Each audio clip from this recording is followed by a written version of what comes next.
संतोष देशमुखांच्या हत्येचं कारण पुढे करून जातीय तेढ निर्माण केला जात आहे असं लक्ष्मण हाकेंचं म्हणणं आहे। भाजपचे आमदार अभिमन्यू पवार यांनी कोपर्डी 2 करण्याचं वक्तव्य केल्याचा हाकेंचा आरोप आहे। कोपर्डी 2चं विधान केलं म्हणजेच निमित्त शोधत होते, त्यातून हे आता मोर्चे निघाले असं लक्ष्मण हाकेंनी म्हटलंय। तर देशमुखांच्या हत्येचं प्रकरण गंभीर आहे, त्यावर राजकारण करू नये असं संजय शिरसाट यांनी म्हटलंय।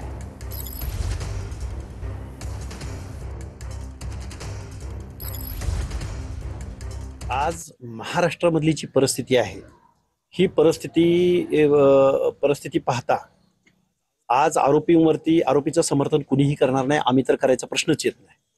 पण एवढ्या सगळ्या गोष्टी होत असताना मोर्चाला काहीतरी कारण हवंय आणि त्या दुर्दैवानं स्वर्गीय संतोष देशमुखांची हत्या झाली। भाजपचे आमदार अभिमन्यू पवार बोलले होते की आम्ही कोपर्डी 2 करू, म्हणजे हे निमित्त शोधत होते आणि ह्या निमित्त शोधण्यामधून हे मोर्चे सुरू आहेत आणि या महाराष्ट्रामध्ये जातीय तेढ निर्माण करण्याचा पद्धतशीर प्रोग्राम इथल्या सत्तेच्या बाहेर असणाऱ्या लोकांनी सुरू केलेला आहे। लक्ष्मण हाकेने असं बोलणं योग्य नाहीये।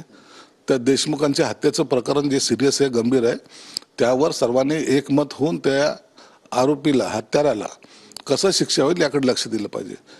मी वारंवार सगळ्यांना सांगत असतो की तुम्ही या सगळ्या गोष्टीमध्ये, तो कोणत्याही जाती धर्माचा असो, त्यांनी राजकारण करू नये।